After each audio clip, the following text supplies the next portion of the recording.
கல் என்று நினைத்தேன் உனையே,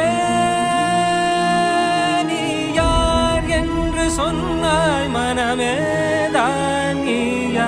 எதில் நீ இருந்தாய், எங்கோ மறைந்தாய், உன்னை